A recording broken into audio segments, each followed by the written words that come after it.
Look, I'm not gonna go into how much John Cena's career has mattered for millions and millions of wrestling fans out there. At least not yet. Because his announcement at Money in the Bank this past weekend made it clear that he's not retiring quite yet. He's retiring at the end of 2025, which still gives us a lot of time to enjoy the face that runs the place. So, with that said, with that in mind, again, speaking on that segment from last weekend,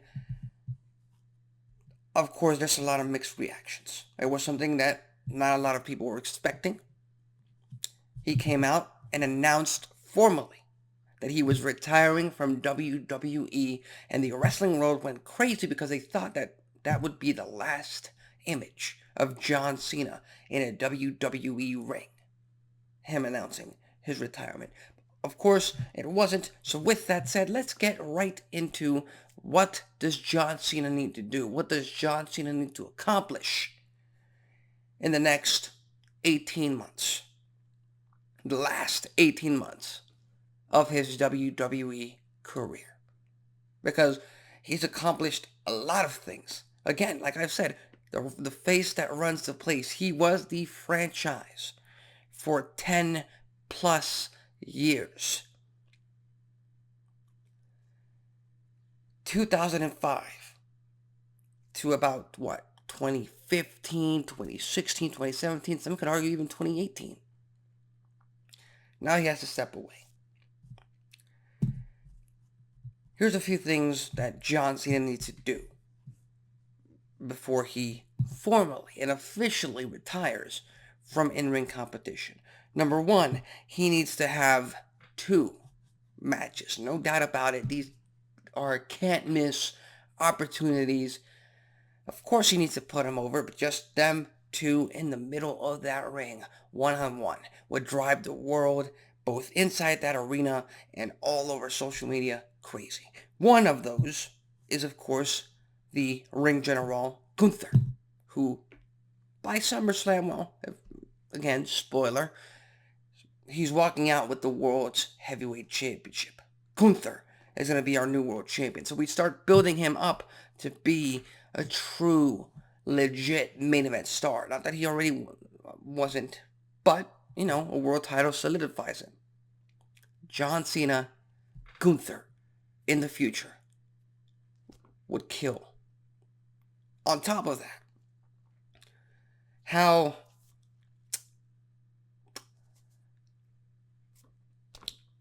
I can't even find the right words for it. How much of a poetic justice would it be to have the former face that runs the place in John Cena face off against the American Nightmare, Cody Rhodes? And again, two baby faces. Cody Rhodes is the current WWE champion. I'm not saying this should happen anytime soon, and I'm not saying this should be for the WWE championship, because here's the thing: if this is for the WWE championship, 100 times out of 100, Cody Rhodes walks out still champion. If it's just a regular singles match, Cena's chances go up to about 5%. Overall, Cody Rhodes still gets the win, but Cody versus John Cena is definitely a dream match. And then I asked myself, what else does he need to do? He's never been Intercontinental Champion. He's never been King of the Ring. Now, I would put those two accolades, those two accomplishments at the bottom of the list of things he needs to do. Not just because of everything he's already done, but because we need to prioritize. He can't just go from one goal accomplished to the next. That's not how long-term storytelling works. That's not going to really relate to a lot of wrestling fans. He needs to, for lack of a better word, have a hero's journey. He needs to, yes, chase after these kinds of things and fail. Get back up, chase again and fail. Get back up, chase again, and finally achieve it. John Cena is not, this John Cena is not the one from 20 years ago when he became Super Cena. So again, Intercontinental Championship, King of the Ring, two stuff he has never done in his career. And it could happen. He could become either of these two during his final run. But I think there are bigger priorities. And the biggest priority, the biggest story that they could tell for his final run in WWE is, will John Cena win that coveted, historic, record-breaking 17th World Championship? That's the story WWE needs to tell when it comes to John Cena. He can face off against Cody. He can face off against Gunther. He can chase the IC title, the King of the Ring. It wouldn't be as interesting. Nothing would be as interesting as John Cena going after that 17th world title and threatening everybody out there that he might win it. And if you ask me, 51-49. Again, I'm not a betting man. As you can see, 51-49, he does become a 17-time world champion. He does break Ric Flair's record. Because WWE has this habit of breaking records for the sake of telling people that this guy of the modern era or of the past 25, 30 years, this guy, this wrestler, this female superstar, this male superstar is the GOAT, the top of the top, the cream of the crop. And to do that, no offense to Ric Flair, John Cena has to win that 17th World Championship. And I have a feeling he will. Again, it's a fantastic story to tell. I trust Triple H with it.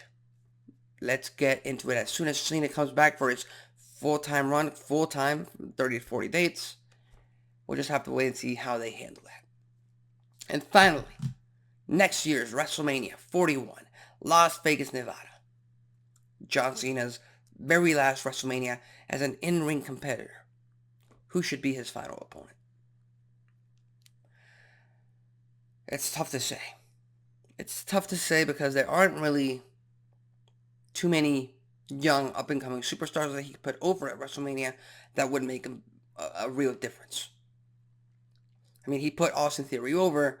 They botched Theory to the point that now they're trying to rebuild him, and it's going to take him a little longer to actually get him back to where he was at that point in time. Solo Sikoa might be an option, especially as a rehabilitation tactic after he loses the Bloodline War to Roman Reigns and the OG Bloodline. Possibly. Chad Gable. I'm just throwing that name out there. Chad Gable. Why not?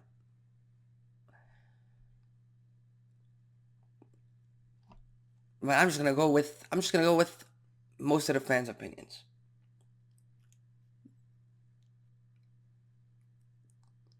I'm just gonna go with the Vegeta to John Cena's Goku. And that is Randy Orton. They've never had a singles match at WrestleMania. They had that triple threat in 2008 when Triple H got involved. They've had, easily 10 to 15 pay-per-view or PLE matches, whatever you want to call them, over the past 2 decades. It's only fair that Cena ends his career at WrestleMania against Randy Orton. Again, if you have a better option, put it on the table. But again, it's a little bit tricky because I've been saying Cody versus Randy is a WrestleMania feud, and you can't have Cody and Randy and then Randy and Cena at the same WrestleMania. Maybe you can. Maybe Triple H finds a way to make it work. I just don't see it happening. So, again, WrestleMania, 17th world title win against Cody Rhodes, a dream match. It could happen. Anything could happen. I don't know. But, when the time comes, I'll spew out all my memories, all my feelings on John Cena retiring, but for now, we can still have these expectations of what to expect from John Cena. So with that said, what are your thoughts? What are you expecting from John Cena's final run? Do you think he should become Intercontinental Champion? Do you think he should win the 17th World title? Who do you think is going to be his final WrestleMania opponent? Leave it in the comment section below. With that said, I'm Alexis Carrillo. This is the Wrestling Talk, and I'll see you next time.